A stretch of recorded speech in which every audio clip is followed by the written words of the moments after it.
میزان میں تولا، ہر ایک میزان میں تولا، ہر ایک میزان میں تولا، زباں کے ساتھ دل بولا، علی مولا، علی مولا، علی مولا، علی مولا۔ کبھی نہ دے علی پڑھ کر۔ اعوذ باللہ من الشیطان الرجیم، بسم اللہ الرحمن الرحیم۔ حضرت امیر المومنین علی ابن ابی طالب علیہ الصلوۃ والسلام کے فرامین کا سلسلہ اور نہج البلاغہ کے تیسرے باب کا 131 نمبر فرمان آپ صاحبان کی خدمت میں ہدیہ ہے۔ کیونکہ یہ ایک طویل فرمان ہے، لہذا صرف اس کی اردو جو ہے وہ بیان کی جا رہی ہے، اور امید ہے کہ سامعین اگر عربی کی طرف متوجہ ہوں تو نہج البلاغہ کے تیسرے باب کے 131 نمبر فرمان کی طرف عربی کے حوالے سے متوجہ ہوں گے۔ ایک شخص دنیا کی مذمت کر رہا تھا، آپ نے سنا تو آپ نے ارشاد فرمایا، اے دنیا کی مذمت کرنے والے، اس کی دل فریبیوں کے فریب خوردہ، اس کی رام کہانیوں کا دھوکہ کھائے ہوئے، کیا بات ہے دنیا پر فریفتہ بھی ہو اور اس کی مذمت بھی کر رہے ہو؟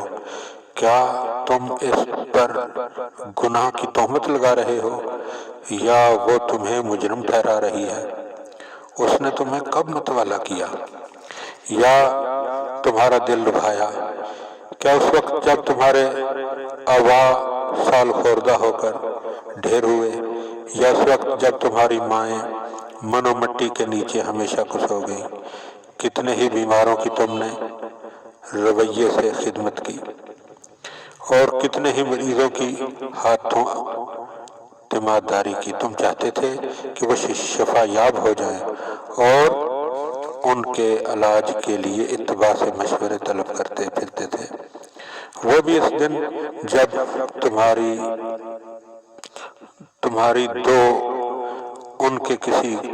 و دو ان کے کسی کام نہ آئی، نہ ان پر تمہارا رونا دھونا ہی مفید ہوا، ان میں سے کسی کو بھی تمہاری مہربانی کا فائدہ نہ پہنچا اور نہ تمہاری مراد ہی بھر آئی، اور تم اپنا زور لگا بیٹھے مگر کسی کو موت سے نہ بچا سکے، اور دنیا نے اس مرنے والے کو تمہارے لیے مثال بنا دیا اور اس کی موت کو تمہاری موت کا نقشہ بنا دیا۔ اس میں شک نہیں کہ دنیا نباہ کا گھر ہے مگر اس کے لیے جو اس سے نباہ کرے، اور دار عافیت ہے اس کے لیے جو اس کی حقیقت کو سمجھ لے، اور دولت قدا ہے اس کا جو اس سے زیادہ آخرت اختیار کرے، اور عبرت کا گھر ہے اس کے لیے جو اس سے سبق سیکھ لے۔ دنیا خدا کے دوستوں کی مسجد ہے، اللہ کے ملائکہ کی جائے نماز ہے، وحی خدا کے اترنے کی جگہ ہے، اور خدا کے ولیوں کی تجارت گاہ ہے۔ ان سب نے دنیا میں اکتساب رحمت کیا اور اس میں رہ کر نفع